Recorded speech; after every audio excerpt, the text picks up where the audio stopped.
아멘. 여러분 잘 오셨습니다.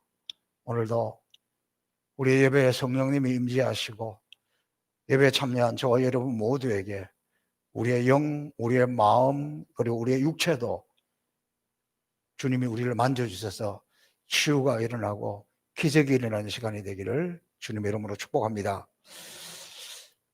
요즘 심리학자들이 지금 우리 대한민국에 일어나고 있는 모든 현상을 두 가지로 표현했습니다. 하나는 분노이고 하나는 상처다. 이 분노, 또 이 분노로 말미암아 발생하고 있는 상처, 이것이 오늘 우리의 모습이라는 거예요. 여러분, 오늘 미국 대통령 당선인 바이든이 첫 성명을 발표했는데 거기서도 보면 이렇게 하고 있습니다. 분노를 멈추고 하나로 뭉치자.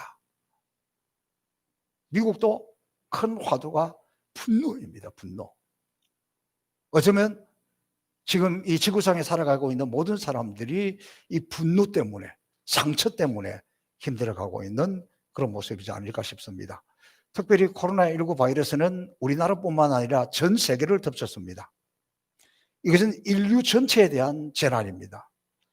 이 재난 앞에 백성들은 아우성이고 지도자들은 어찌할 바를 모르고 지금 우리가 글로벌 시대지만 서로 다른 나라를 다닐 수 없도록 문을 걸어 잠그고 있는 현실입니다. 그나마 우리 대한민국은 모든 면에서 강한 나라고 잘 사는 나라고 의료 분야에 있어서는 세계 최고입니다.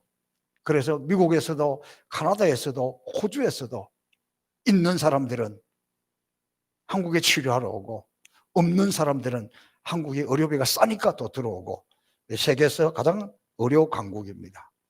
그래서 다소 제한되기는 하지만 그래도 우리가 마스크를 쓰고 이렇게 자유롭게 활동도 하고 교회 나와서 예배 드릴 수 있다는 것, 이것이 크게 감사해야 됩니다. 사실 우리 대한민국은 지구상의 어떤 나라보다도 이제는 먹고 사는 것에 대해서 크게 걱정하지 않는 잘 사는 나라가 되었습니다.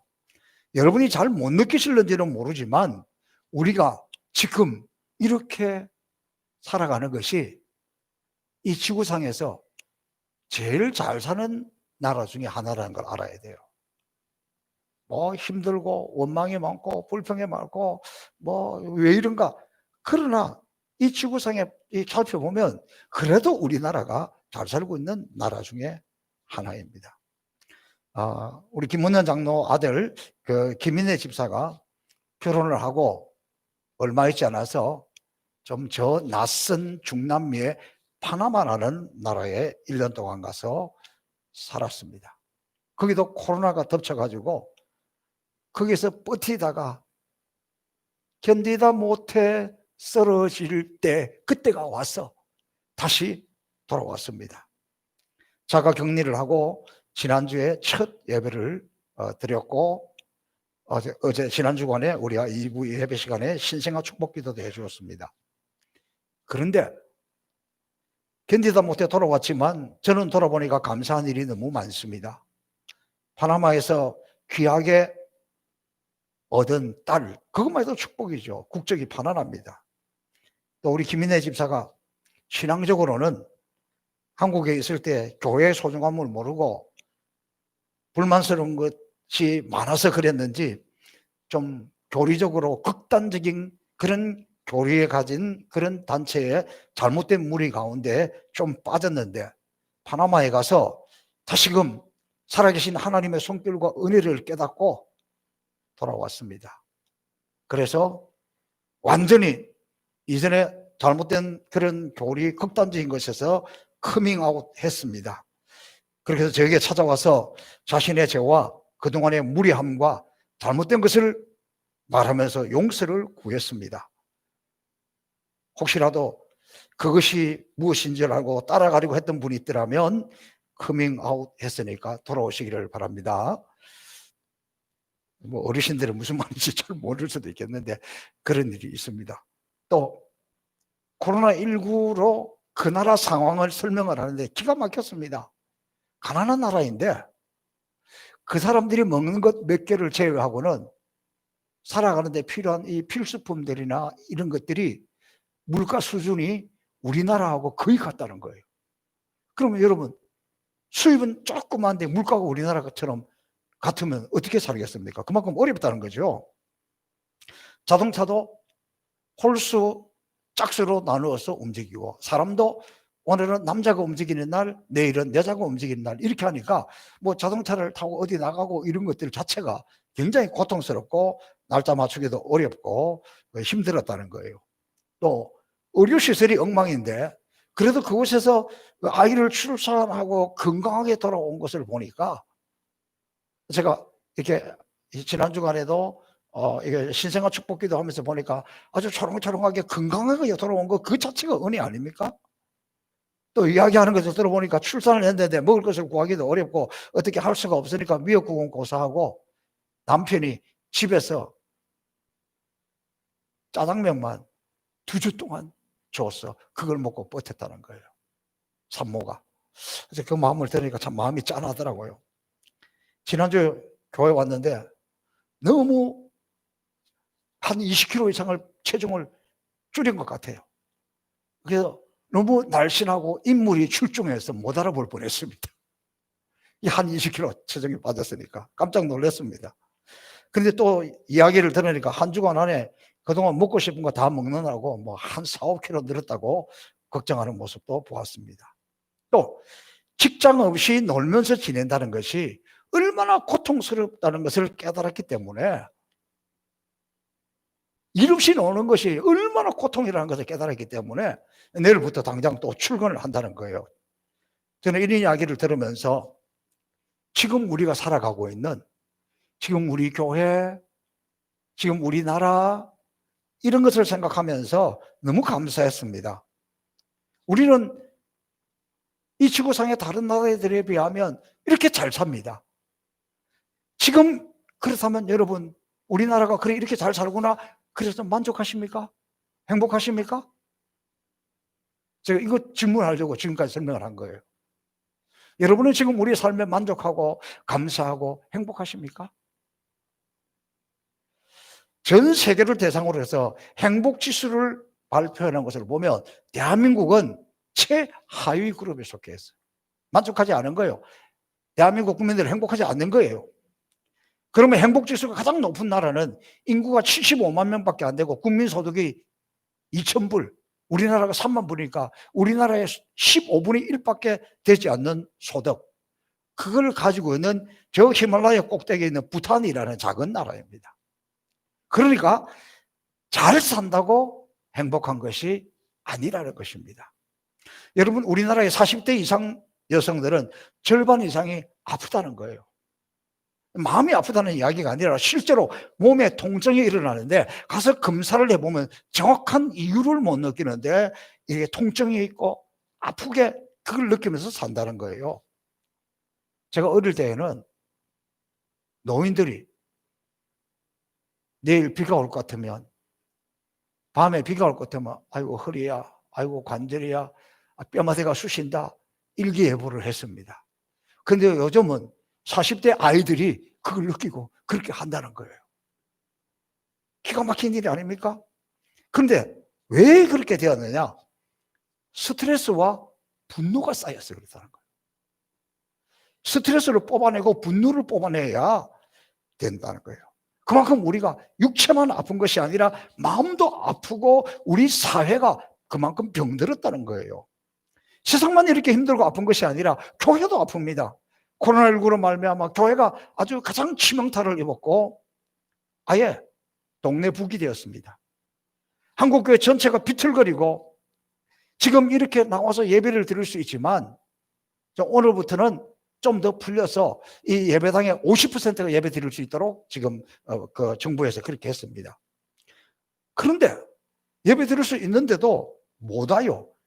우리 교회는 제가 볼 때는 한 70% 정도 회복이 된 것 같은데 한국교회 평균적으로 보면 40%도 회복되지 못했다는 거예요. 그래서 우리 교단이 내년도에 우리 총회의 표가 뭐냐? 주여 회복하게 하소서. 이 회복이 우리의 주제가 되었습니다. 교회 안에서도 성도들 간에 마찬가지예요. 서로 사랑하고 서로 위로하고 서로 격려하는 것이 아니라 서로 힘들어합니다. 이해하지 못할 일이 생겨나고 서로 상처 주고 상처받는데, 상처 주는 사람은 자기가 상처 주는 줄은 모르고 받는 것만 느껴요. 이 또 교회 안에 이런 아픈 모습입니다. 우리가 이런 세상, 이런 시대에 어떻게 해야 합니까? 어떻게 여기서 벗어날 수 있습니까? 결국은 하나님밖에 없다는 거예요. 하나님이 만져주셔야 되고 믿음밖에 없다는 거예요. 출애굽기 15장 26절에 나는 너희를 치료하는 여호와니라. 여호와라파. 하나님은 우리를 치료하시는 하나님이에요. 우리를 회복시키시는 하나님이라는 거예요. 여러분, 우리 예수님의 많은 사역 중에서 예수님이 이 땅에서 와서 무엇을 많이 했습니까? 물론 가르치기도 하고 복음을 전하셨지만 예수님이 육체의 질병을 치료해 줬어요. 마음의 병도 고쳐주셨어요. 귀신을 쫓아냈었어요. 영을 치유하고 회복하는 역할을 했습니다. 예수님의 치유의 원천은 뭐냐? 예수님이 무엇으로 치유를 하셨냐? 불쌍히 여기는 마음, 긍휼히 여기는 마음, 거기에다가 말씀이었습니다. 내 믿음대로 될지어다. 내 믿음대로 고쳤느니라. 악한 병마야, 예수의 이름으로 명할 때 병마야 떠나가라. 더러운 귀신아 떠나가라. 주님의 말씀 앞에 치유와 힐링이 일어났습니다. 그러면 우리가 하나님의 말씀 앞에 서면 진정한 힐링이, 영혼의 힐링뿐만 아니라 마음의 상처도, 그리고 병든 몸도 같이 치유되는 이런 힐링이 일어나게 될 줄로 믿습니다.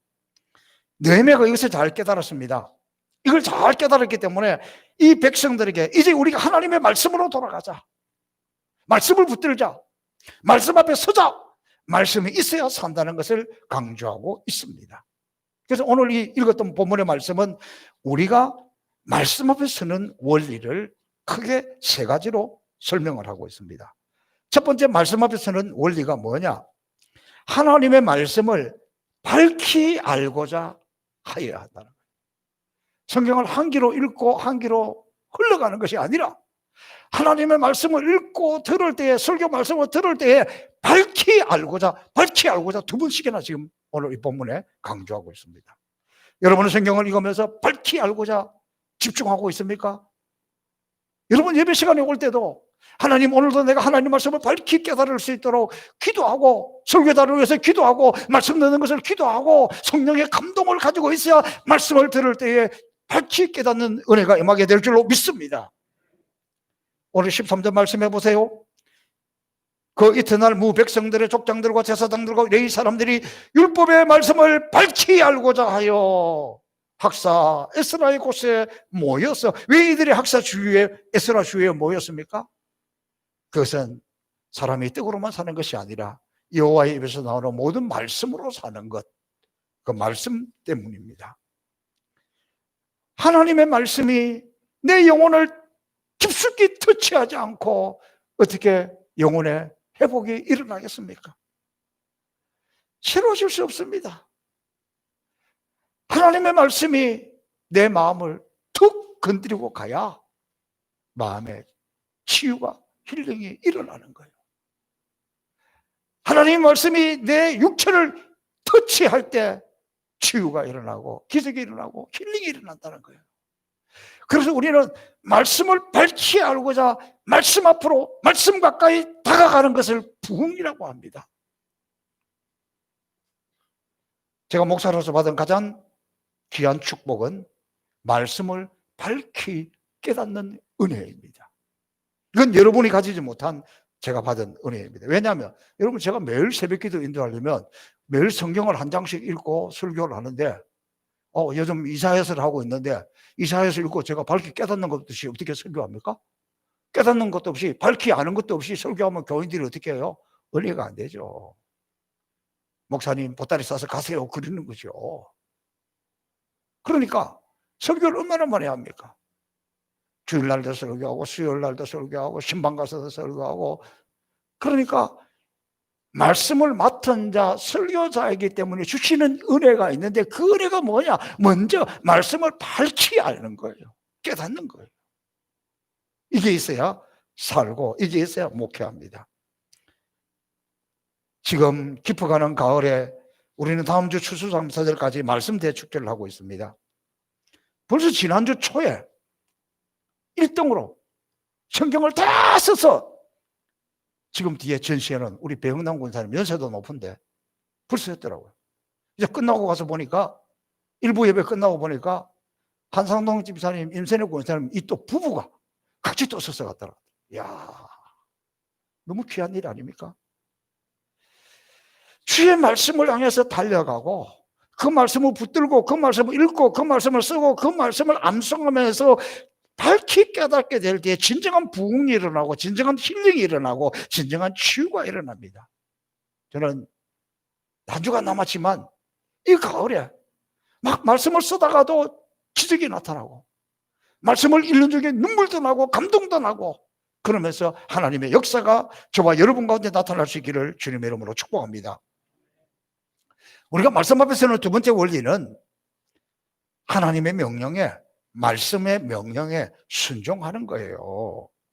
오늘 14절을 보니까 율법책에 본 적, 성경에 보니까 여호와께서 모세로 명하기를 이스라엘 자손은 7월 절기에 초막에 거할지니라. 초막에 거하라고 했네? 이걸 깨닫고 깨달았으면 어떻게 합니까? 하나님의 명령대로 움직이는 거예요. 하나님의 명령에 순종한 거예요. 여러분, 이 초막절이라는 것이 무엇입니까? 이스라엘 백성들이 애굽의 노예로 있을 때에 하나님의 은혜로 애굽의 노예에서 벗어났습니다. 그런데 애굽에서 약속한 가나안 땅에 들어오는데 40년이 걸렸어요. 피난 시절이었습니다. 이동하는 시절이었습니다. 집이 없습니다. 어떻게 지냈을까? 텐트 속에 초막을 지어서 지냈습니다. 지금은 정착을 했습니다. 지금은 이제 잘 살게 되었습니다. 그런데 그것을 잊으면 안 된다. 적어도 1년에 한 주간씩은 그 지금도 초막을 쳐놓고 거기에서 노예에서 건드신 하나님의 은혜를 잊으면 안 돼. 그 광야길을 걸어올 때 하나님이 돌보시고 먹을 것, 입을 것, 신을 것 그걸 다 채워주신 하나님의 은혜를 잊으면 안 돼. 그 초막 속에서 그거라. 그래서 이들이 그 초막 속에 있으면서 그 은혜를 다시 회복하는 거예요. 근데 그동안에 못했어요. 그런데 이 말씀을 들으면서 깨달았습니다. 말씀을 통해서 깨닫고 그대로 순종해서 초막에 들어가기를 원한다는 거예요. 여러분, 하나님의 말씀에 순종한다는 것은 그만큼 영성이 회복되는 것이잖아요. 하나님의 말씀에 순종하면 영성만 회복되는 것이 아니라 물질의 축복도 따라오는 거예요. 좀 대표적인 사람 우리 베드로잖아요. 베드로가 갈릴리 호숫가에서 어부입니다. 물고기 잡는 전문가입니다. 몇 시쯤 어디 가야 물고기 이동이 있다는 걸 알아요. 그래서 그곳에서 그물을 던졌는데 밤새도록 던져도 허탕이었습니다. 그때 주님이 나타났잖아요. 베드로야, 저기 깊은 곳에 가서 던져라. 거기는 물고기 다니는 데가 아니에요. 그럼에도 불구하고 주의 말씀에 순종하여 그물을 던졌더니 그물이 찢어지도록 고기를 잡았잖아요. 오늘 우리도 마찬가지 아닙니까? 아이고, 하나님 말씀대로 어떻게 살아? 말씀은 말씀이고 세상은 세상이고 그렇게 살아가고 있지 않습니까? 엘리야 시대도 마찬가지예요. 엘리야 시대 그 땅에 기근이 들었습니다. 다 굶어 죽게 되었습니다. 그 중에서도 사렙다 과부가 아들 하나 데리고 다니까 사는 게 얼마나 어렵겠어요.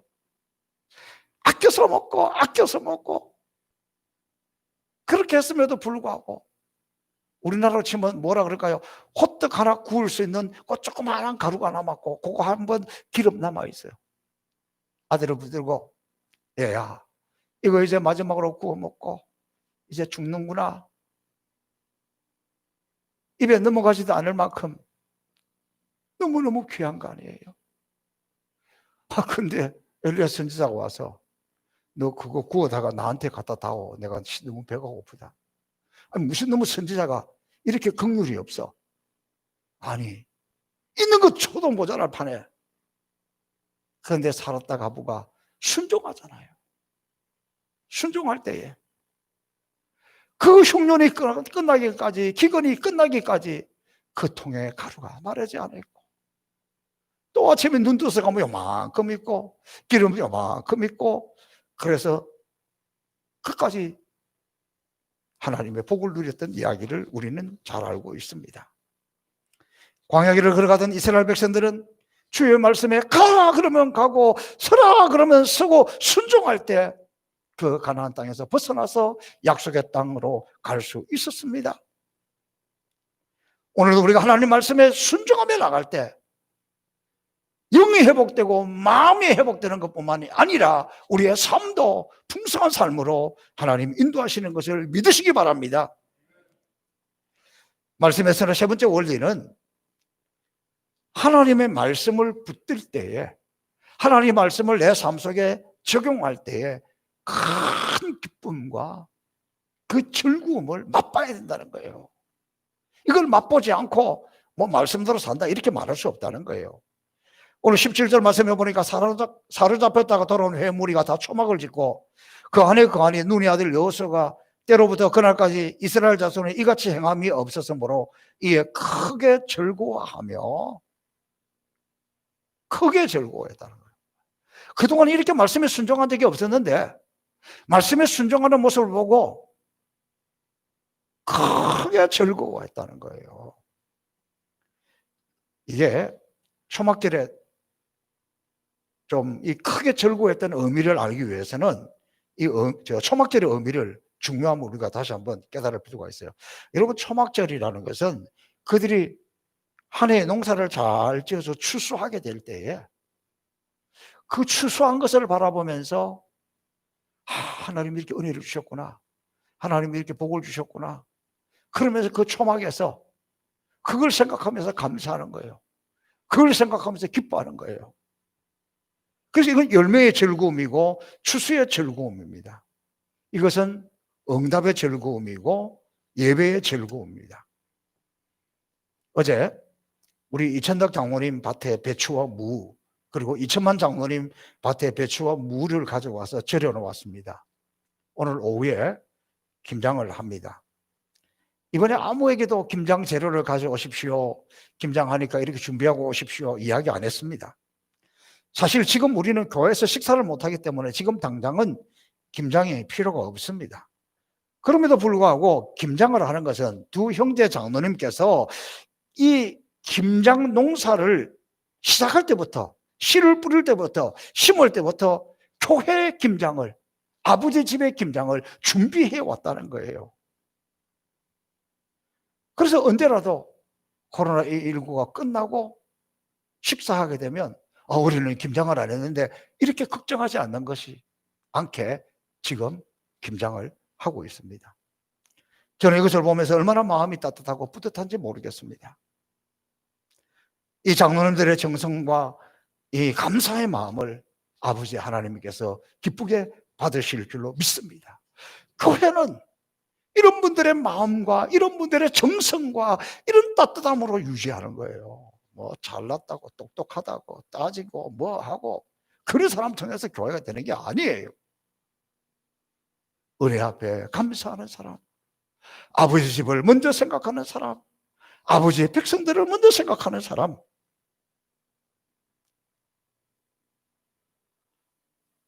그리고 이스라엘 백성들이 그 추수한 것을 보면서, 그 결실한 것을 보면서 초막 속에 들어가서 우리가 광야에서는 이런 기쁨이 없었는데 이곳에서 하나님이 이렇게 추수하도록 이렇게 은혜를 주셨구나, 감사합니다. 그리고 초막절 마지막 날 제8일을 히브리 말로 시마트 토라 이렇게 부르는데 이것은 토라의 기쁨이라는 뜻입니다. 이런 거예요. 한 주간 동안 초막에서 지냈습니다. 7일 동안. 그리고 제8일째 되는 날은 이들이 초막에서 나와서 회당으로 가서 하나님의 말씀 성경 두루마리를 가지고 이 회당을 7바퀴 아니면 더 많이 다 이렇게 돌면서 기쁨을 나타냅니다. 하나님 말씀 붙들고 하나님 말씀을 들쳐매고, 아마도 이런 찬양했지 않았을까 싶어요. 요즘 같았으면 이날은 주의 지으신 주의 날일세. 기뻐하고 기뻐하며 즐거워하세. 즐거워하세. 이날은 주의 날일세. 기뻐하고 즐거워하세. 이날은 주의 날일세. 그러면서 아이들이 말씀을 가지고 돌고 따라서 돌고 그 말씀 그대로 그렇게 하는 거예요. 그게 다 끝나고 나면 부모님들이 아이들에게 맛있는 과자, 요즘 말로 하면 눈깔 사탕, 이런 걸 떡도 빵도 하나님 말씀 두루마리 모양으로 딱 만들어서 애들이 주는 거예요. 그러면 애들이 그걸 먹으면서 야, 말씀 따라가니까 좋구나, 말씀 붙들고 있으니까 좋구나, 그렇게 하다가 진짜 하나님의 말씀을 깨닫게 되었을 때는 주의 말씀이 꿀의 송여보다 더 달도다, 이렇게 되는 거예요. 그래서 여러분 말씀 읽게 성경 쓰고 성경 읽은 분들에게 다음 주에 상 줄 거예요. 그렇게 하다가 보면 어느 날 말씀이 깊이 깨닫는 날이 오게 되지 않겠습니까? 여러분, 절기를 지킨다는 것은 결국 하나님 앞에 감사로 나아가고 말씀 앞에서는 축복입니다. 저는 추수감사절을 앞두고 기다리면서 제가 어릴 때 우리 어머니가 하셨던 말씀, 그 상황, 이런 것들을 생각해 보면 우리가 이런 걸 잃어버렸구나. 이맘때쯤 되면 시골에서 다 가난한 시절에 겨울을 지내기 위해서 나무를 해서 이 담벼락에다가 쭉 쌓아 놓습니다. 추수했으니까 쌀을 이렇게 창고에 갖다 놓습니다. 그리고 김장을 하고 나면 이제 세상에 부러운 것이 없는 거예요. 겨울에 땔감 나무 해놨지, 농사지어서 쌀 있지, 겨울 내내 먹을 김치 있지, 뭐 더 부러워할 게 있느냐? 더 부러워할 게 없이 행복해하고 뿌듯하게 하나님의 은혜로 또 한 해를 준비하고 또 한 해를 살 수 있겠구나. 여러분, 우리는 얼마나 좋은 것을 가지고 있고 얼마나 많은 것을 누리고 있고 얼마나 잘 삽니까? 그런데 오늘 우리는 이때 하나님 주신 이 기쁨을, 여러분, 우리가 어릴 때 명절에 새 옷을 입고 기뻐 뛰고 새 신발을 신고 새 신을 신고 뛰어보자 팔짝 즐거우고 기뻐했던 그 모습이 있습니까? 저는 이번에 제가 우리 노회장이 된다고 우리 장로님들이 저에게 옷을 해줬어요. 그래서 얼마나 감사한지 몰라요. 옷 파는 사람이 제가 얼마나 청년인 줄 알고 내가 민망할 만큼 몸매가 드러나도록 해줬는데 그래도 너무 행복해요. 근데 여러분, 신발 신으면서 이런 감사가 있습니까? 옷 입으면서 이런 즐거움이 있습니까? 아, 죄송해요. 새 옷을 못 주고 이런 이야기를 해서. 추수감사절을 기다리면서 오늘 하나님이 우리에게 베풀어 주신 것, 오늘 지금 내 모습 이대로가 얼마나 감사한 건지, 얼마나 감격스러운 건지. 그런데 이 진짜 감사와 감격은 하나님 말씀을 깨달을 때, 하나님 말씀을 밝히 알게 될 때에, 주의 말씀을 듣고 보니 내가 너무 감사한 인생이구나, 내가 너무 복된 인생이구나, 이 한 주간 이것을 깨닫고 말씀 붙들고 아버지 앞으로 더 가까이 가서 우리 인생에 가장 감사와 감격이 넘치는 추수감사절을 맞이할 수 있기를 주님의 이름으로 축복합니다. 살아계신 아버지 하나님, 감사합니다. 추수감사절을 앞두고 말씀 앞에 서기로 원합니다. 말씀 앞에 서기로 결단하는 우리 행복산 성북의 성도들을 축복하여 주옵소서. 감사하며 예수님 이름으로 축복하며 기도하옵나이다. 아멘.